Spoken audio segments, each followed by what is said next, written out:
টাঙ্গাইলে একটি প্রসাধন পণ্যের শোরুমের উদ্বোধনী অনুষ্ঠানে চিত্রনায়িকা পরীমনির যাওয়ার কথা ছিল, কিন্তু শেষ পর্যন্ত সেখানে তার যাওয়া বাতিল হয়। বিরূপ পরিস্থিতির কারণে না যাওয়ার সিদ্ধান্ত নেন তিনি। এ নিয়ে সামাজিক যোগাযোগ মাধ্যমে ক্ষোভ প্রকাশ করেছেন, জানিয়েছেন প্রতিবাদ।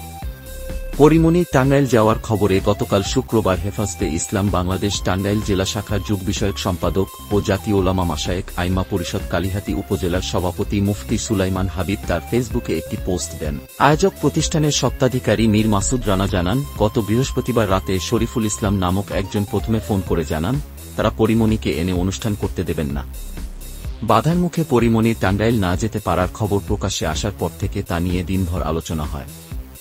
অবশেষে রাতে বিষয়টি নিয়ে মুখ খুললেন ঢালিউডের আলোচিত এই তারকা। পরীমনি তার ফেসবুকে লিখেছেন, শিল্পীদের এত বাধা কেন আসবে? অনিরাপদ বোধ করছি। এমন স্বাধীন দেশে নিরাপদ নই কেন আমরা? পরীমনি তার ফেসবুকে সাম্প্রতিক আরও কয়েকটি ঘটনা উল্লেখ করে লিখেছেন, এত চুপ করে থাকা যায় নাকি? পরাধীন মনে হচ্ছে। শিল্পীদের এত বাধা কেন আসবে? অনিরাপদ অনুভব করছি। এমন স্বাধীন দেশে নিরাপদ নই কেন আমরা? মেহজাবিন পড়শি এর আগে এমন হেনস্থার শিকার হয়েছেন।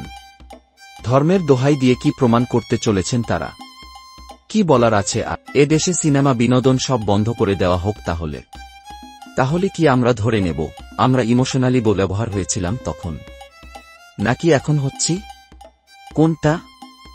এই দায়ভার কিন্তু আমাদের সবার নিতে হবে। শনিবার রাত 10টা31 দেওয়া স্ট্যাটাসে প্রথম 1 ঘণ্টায় 60,000-এর বেশি রিয়্যাক্ট হয়েছে। মন্তব্য জমা হয়েছে প্রায় 23,000।